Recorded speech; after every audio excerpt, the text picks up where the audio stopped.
but I sure love you. Attention, everybody. The views and opinions expressed on the show are not necessarily those of Acts Ministry, Acts Media Group, and or their affiliate subordinate ministries and or nonprofits. So here they are.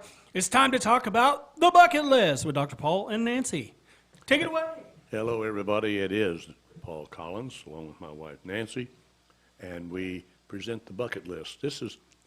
Nancy, this is a show designed for all ages. That's right. Because right. everybody has a bucket list, but particularly some of the older people, and by older I mean 35. Did you know that middle age officially begins at 35? Is that right? That's what the statisticians say. So we got married when I was just about middle age. That's right. That's Man. right. So anyway, and I have a cough drop in my mouth. It's about gone. Anyway, middle age, people need to be preparing. And preparation is something that's at the bottom of their bucket list. See, a bucket list became popular with a movie back a number of years ago where these two old boys knew they were dying, and so they decided to do everything they always wanted to do, like drive a race car and all kinds of crazy things that they had wanted to do in their lifetime, so they fulfilled their bucket list. Well, Hopefully they had the money to do it. well, apparently they did, at least in the movies. Yeah. So everybody, if you don't realize it, you do have a bucket list, things that you've been putting off, putting off. Now's the time to stop putting them off. To begin with, tell somebody right now to get on their computer and check out this show, The Bucket List with Dr. Paul and Nancy Collins, because you're going to learn some things that will be very helpful to you. I also recommend that you have a pad and pen so that you can take some notes, but also remember, you can go to actsmediagroup.com. That's ACTS, like the book of Acts, actsmediagroup.com, and there you can find a way to connect with us, and I will provide you with all the answers that I have, or I'll refer you to people who have the answers, because your bucket list must be receiving attention. Now, Nancy, the first bucket list show that we did, we used it as a time to introduce some of the topics that we'd be covering over a period of months. The second bucket list show we did, we dealt with the Internal Revenue Service, with the federal income tax, and now, as of this taping, or this live broadcast, it's live right now, as of today, this is April 26th, I believe, and ordinarily, the deadline for filing your personal income tax would be behind you, but the IRS pushed the date out because of the coronavirus to, I think, May 17th, something like that. Yes. Uh-huh. However, if you file corporate taxes, income tax, those were due March 15. How come they didn't push them I don't back? know. Maybe they did. I don't know. Ordinarily, corporate taxes are due March 15. Personal income tax due April 15 ordinarily. And ordinarily, if you have a nonprofit organization that you're responsible for, it is due by May 15. I recommend on that one that you get it in very early, because the IRS computers will be kicking out late notices even before May 15. And then it's very difficult to overcome that hurdle, I can tell you. Now, Well, they could always call the lady in Utah that you talked to, that's the head of you everything. know, they can't always call her. I got blessed that day to get through to the head lady, the woman who heads up that department in Salt Lake City, Utah. Ordinarily, you call, you get an answering machine, leave your message, and they will get back to you in 2 to 3 business days, which means you either have your cell phone in hand or you sit by the phone, because if you miss the call, you have to start all over. So don't get in that mess. File ahead of time, always. Now, if it's too late for you to do it this year, mark it down on with your pad and pencil, pad and pen, put it in pen, something that won't fade, to do it early next year. Never put it off until the last minute. Okay, that's enough for right now. By the way, folks, I'd done my due diligence. All these papers here, all these pages, 5 pages front and back, had to do with the Internal Revenue Service and the federal income tax, the history of it, et cetera. Now, enough said about that. The second show that we did, we focused on Social Security. And we didn't cover everything. nor did we cover everything about income tax in that second show. But here's the thing. If you go to ACTS Media Group, ACTS, mediagroup.com, you can contact us. I will provide you with more details about the history of the Internal Revenue Service, about the history of the federal income tax, and some of the nuances of that. And I'm not an accountant. I'm not a CPA. I'm not a tax attorney. I'm not a lawyer of any kind. I'm a clergyman. I'm a minister of the gospel. But I have dealt with these things enough that I know that's right. I've done my due diligence, so I can tell you where to look online or in your community for the answers that you need. Now, what we said about Social Security was not complete by any means, but it was a beginning.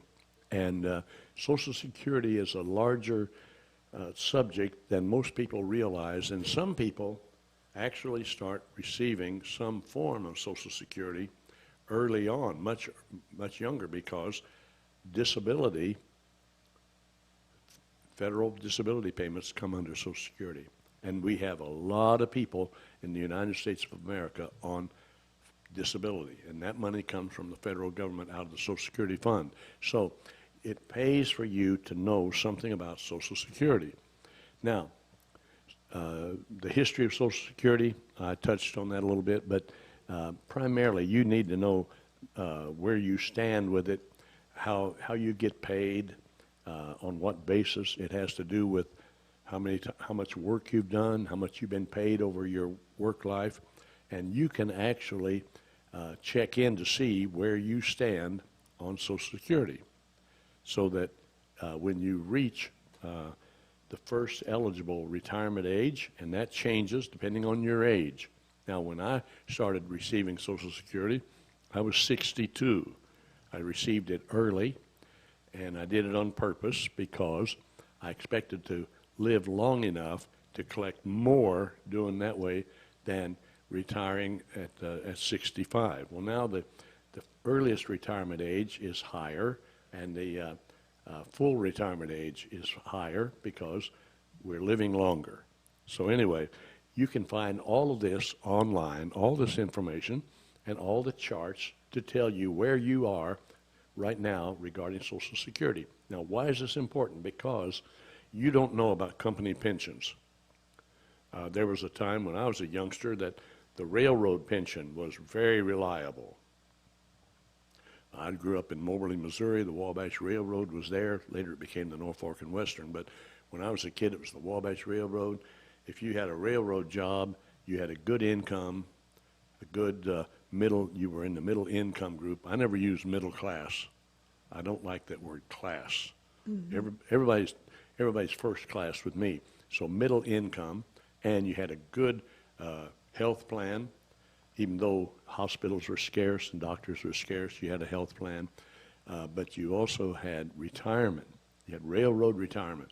Well, there were any number of companies that provided retirement, not so much so anymore. Then there were some unions that provided some retirement benefits. Not so much anymore. The largest union in the nation is the National Education Association, so teachers union. And of course, on the state level, like in Missouri State Teachers Association, there is a pension plan, but not everybody is going to retire as a teacher. So Social Security comes into play for just about every citizen, including you, my friend. So you need, I don't mind telling you, the AARP magazine, there are people who have mixed feelings about AARP. You know, we have some conservatives who say, well, it's too liberal and so forth. Well, it's cheap. It costs very little to belong. The benefits are outrageously good, especially if you travel and need a hotel room. Mm-hmm. Nobody gets a better rate than an AARP member. Nobody, not even a clergyman. Nobody beats their deal. Nobody beats their deal. And you can join AARP as an associate member when you're like 45. Because I did. Wow. I've been a member of AARP for 40 years. And it's so, or something like that. I don't know, but it's very cheap. But in that this particular issue I cut out, and they don't mind me using their material, by the way. In fact, they encourage it. There's an article on working and getting Social Security. It gives you some good sound advice about collecting a paycheck and Social Security at the same time, and when the two, when you really shouldn't get that paycheck and when you should. In other words, how much work should you do, how long should you work after you qualify for Social Security. Now, because of Social Security, we end up then with something the government calls Medicare, not Medicaid. Medicaid is a program partly funded by the federal government, primarily by states, and it's state administered. That's for the people who whose income is so low that they need help with their health coverage. That's Medicaid. This is Medicare. This is part of the Social Security plan. It's strictly federal. And when you turn 65, we'll say, if you're already collecting Social Security benefits, you'll automatically be enrolled in Medicare Part A, and that is hospital coverage for just a certain number of days. Now, Nancy, you know, having been a lead nurse, a charge nurse, et cetera, at a nursing home, there were people that would go to the hospital and they'd be there just X number of days, and Medicare I covered. think that's how that went. I know that if they were in the hospital like 2 days and sent back, no, they couldn't be on Medicare. They had to be in there, I think, 3 days. Now, since I've been retired almost 10 years, things have changed, I'm sure, but that's the way it used to be. But it pays to do what we call your due diligence. Oh, yes. Because if you are, or someone in your family is receiving Social Security, you need to bone up on this stuff, because there is such a thing as being admitted to the hospital and getting stuck with the bill because That's right. because you did That's it wrong. Right. That's right. Now listen to me carefully, folks. This is a shocker. You can be on Social Security and Medicare, and if you're not careful, the way you are admitted to the hospital, you will end up receiving a humongous hospital bill, and you will be responsible for it. Yeah, or you could be discharged before. And you could be discharged That's right. on the wrong schedule, and you Yes. can end up paying through the snout. Yeah. Yeah. So this is important information. If you want more about this, please contact me, contact Nancy through axmediagroup.com. Now, if I don't hear from any of you, I will assume you know everything. And then we can go on to some other topic. But if you're like I am, I still have a lot to learn about Social Security and Medicare. Now, folks, hear me out. In the month of June, this is April 26th, June the 5th, I will be 86 years young, with capital letters for young, underlined, underscored, and an exclamation point. I know that's 86, right. 86 years young. I still don't know everything about Social Security, and I've been drawing it since I was 62. And I can tell you this, don't think for a moment that Medicare Part B, which covers somewhat of doctor's visits and outpatient services with some copay, it varies, don't think for a moment that it is free. It is not. I pay out of my Social Security check, it's automatically deducted, $148.50 a month, every month, for my Medicare Part B. For Part B, Part A is free. Part B costs you. But Part A isn't free if you don't get admitted to the hospital right and get dismissed from the hospital right. Remember that. Part B has to do with the period. Now, that's just for me. Nancy, it cost her $148.50 a month out of her Social Security check.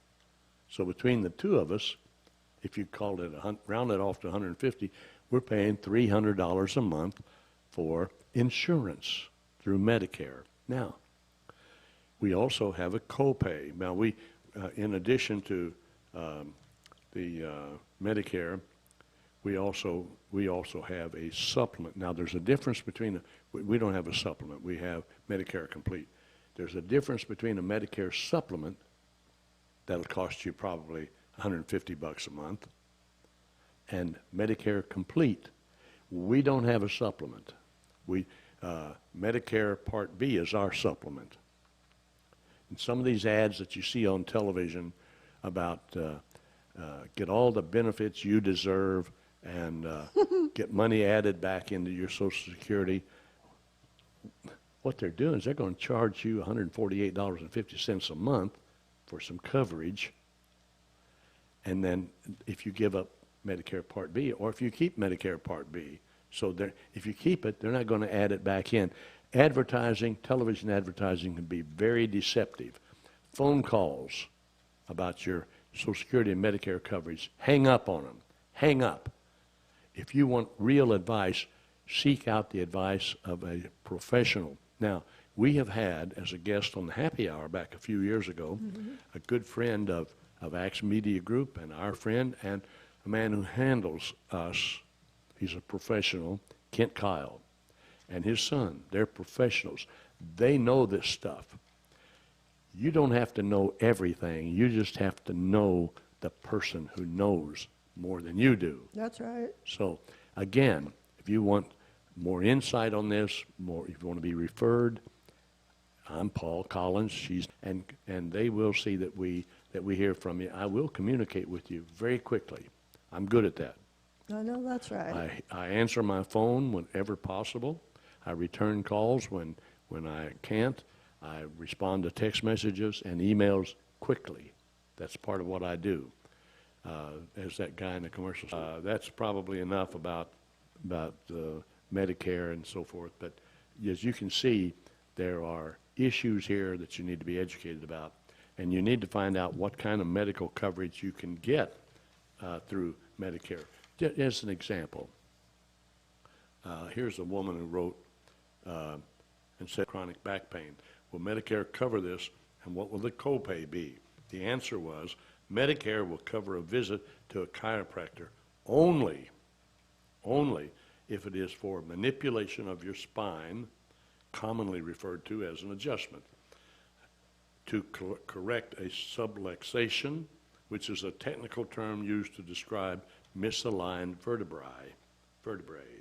But be advised, Medicare won't pay for other services a chiropractor might order, such as x-rays or massage therapy. Note that in 2020, Medicare added coverage for acupuncture treatments if you've had lower back pain for 12 insurance. I had saliva go down the wrong way. I got so excited. Anyway, here it is. In insurance, the big print giveth, and the fine print taketh away. I know that's right.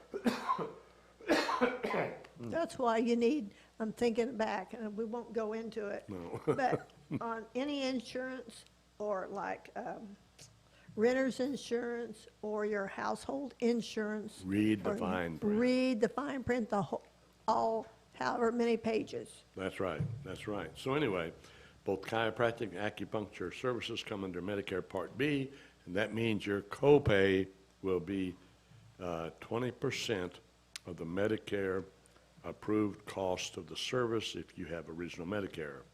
Now, they have Medigap plans on it, and I won't go into that, but you can see it's not as simple as one might think, and yet it's not as complicated as it could be. All you have to do is be willing to go to your bucket list, go down there, dig out that thing that you've been putting off to get round to it. We could call this the Round to It show. Yeah, that's true. That's true. Getting round to it. So, now, well, what's happening over there, Miss Nancy? Oh, this is bad. If it's bad, don't sell it. Oh, this is good. On a tombstone saying, finally got around to it. Another tombstone saying. If I have a cemetery in Springburg, USA, you see this gigantic tombstone and has all these sayings on it, but you don't know who's buried there, it's me. It's me. Okay. Here we go. Now, We're going to introduce a topic here today that we'll carry on through next week. What's that? Money. What's Money. What is that? Money. What's it do? That's a good question. What is money? Supposedly, it is a medium of exchange. So, I thought a handshake was like a, well,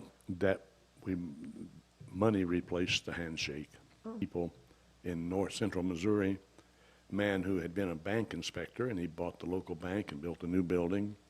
And I visited with him one day, and he said, in a town like this, I could have a blackboard behind me here on the wall. So I had to take stock of things. And that was before credit cards were a big deal.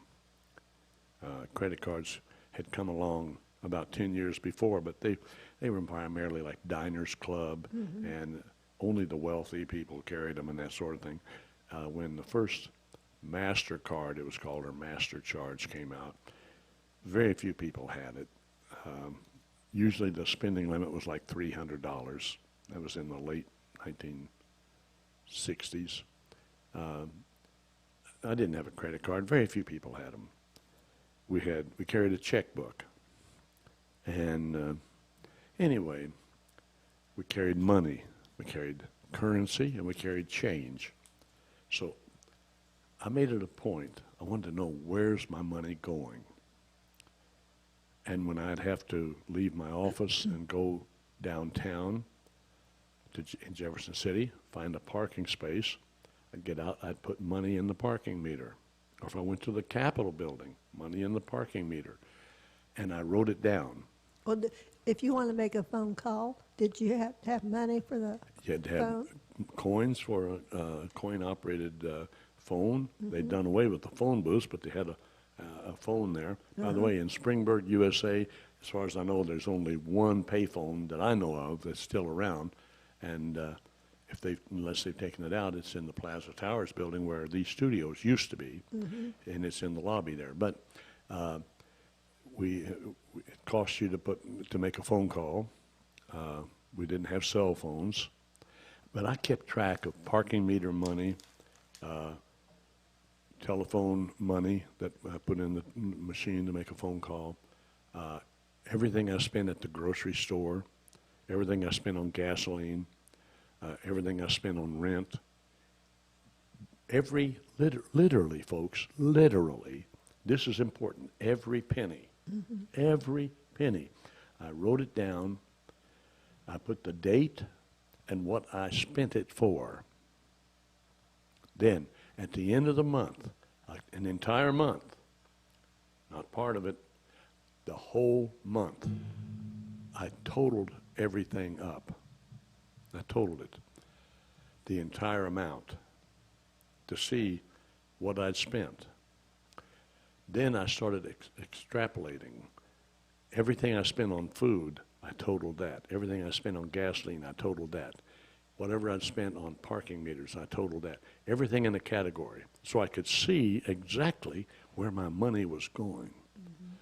Nancy, I was astounded. I was amazed at how much money was slipping through my fingers. I had more of a shortage of planning and stewardship than I had a shortage of money. Now, I wasn't making a lot of money, but that wasn't the problem. The problem was moi, French for me. I was the problem. I wasn't managing my resources. You go to axmediagroup.com and you can contact me, and I can tell you how you can manage your money so that your money stops managing you. Because you either manage your money and your assets, or your money and your assets will manage you. Anyway, I learned where money could go.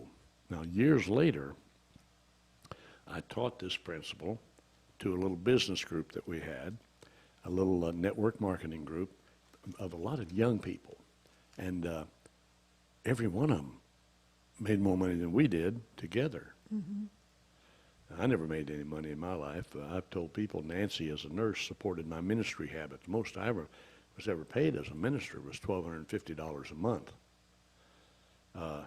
when I started with that little church, it was $1,000 a month, and after 5 years, they got it up to $1,250 a month, and that's when I moved or I changed. But these young people, they all made more money than we did, but they were always broke. So I taught them this principle. Take one 30-day period, one entire month. If there's 31 days in a month, 31 days. Write down specifically everything you spent on that particular day. Put the date on it and what you spent it for. Then at the end of that period, 30 days, 31 days, total it up, extrapolate, find out these categories, see where your money is going so that you are in a position to manage your money. That's where you start. At the risk of sounding too religious for some of you, now, by the way, whether you're a Christian, a Hindu, a Jew, a follower of Confucius, a Muslim, a Sikh, whatever you may be, or you may even consider yourself an atheist. Everybody has a religion of some kind. Everybody. And you may not want to call it a religion, call it whatever. You can call it whoop-de-doo. I don't care. But there are factors in life. And then one of the factors in my life is my belief system.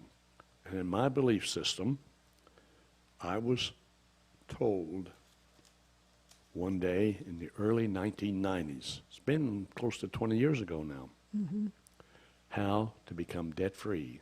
Now, it was 20 years, 25 years after writing down everything for an entire month. 25 years later, I here's what I have to do. I have to save. So I started thinking about it. And I started reevaluating where I was letting our money go, because I was in charge of all the spending. Nancy didn't spend anything. And as I looked carefully, I discovered something quite interesting. Something had slipped in, and that was coffee drinking. 5 mornings a week with some of my buddies, meeting for coffee. And being the kind of person I am, it was just natural for me to pick up the tab for the coffee and leave the tip. I was spending at least $4 or $5 a day, which came out to about $20 a week, and which meant like $100 a month, $100 to $125 a month on coffee with my buddies. Guess what I gave up? Coffee with my buddies. And it didn't hurt a bit. Didn't hurt a bit. And consequently then, there was $125 or $100 to $125 a month that was available to be invested. Here are the steps, because we're running out of time, but I want to give you all these 4 steps, and then in the next program, I will go into detail on them. But after saving, learning how to save, you have to learn how to invest. Now, this doesn't mean the stock market necessarily, and it doesn't mean something that you have to become totally newly acquainted with. It does mean it may be time to find a financial planner, someone who is across the board, well-trained, certified, who knows what they're doing to tell you how to invest. Some things are good investments, some things are not. And you have to be very careful. But you can even find ways to invest in yourself. And I'll tell you that in next time. Ways you can invest in yourself for profit. Now, after you learned how to save and where to save, you learn some investment ideas, then and only then are you ready to learn how to spend. Now, this is a different lineup than most people are accustomed to, because they think, well, if I learn how to spend, I'll learn how to save. No, you've got to learn how to save first. Then you have to learn to invest. And then you have to learn how to spend. And I've told people, quite honestly, I am a great shopper, but a lousy spender. I know that's right. I can walk through the biggest mall in America and then have a good time window shopping and never spend a dime. I can drive through a neighboring city or town here, Branson, entertainment mecca. I can drive past all kinds of restaurants, all kinds of attractions, all kinds of rides, all kinds of shows, and take a look and enjoy the car ride because Nancy's driving and I'm free to look around. I can enjoy that and not spend a dime. I'm not tight. I'm really not. No, he's not. And I'm not a selfish person. I am a giver. I know But that's right.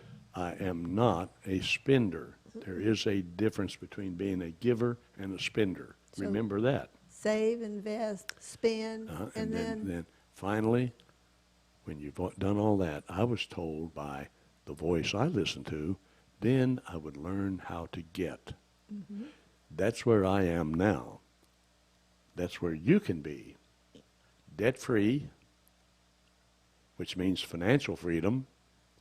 And it's amazing when you have true financial freedom, that's when suddenly you see all these ways to get, and every one of them is legal, moral, and ethical. Think about that. It's wonderful. Anyway, Nancy, I've had a good time today in promoting AXMediaGroup.com. It's the place to go for all kinds of great information. And ACTS is always spelled ACTS. So to give them the complete website address, it is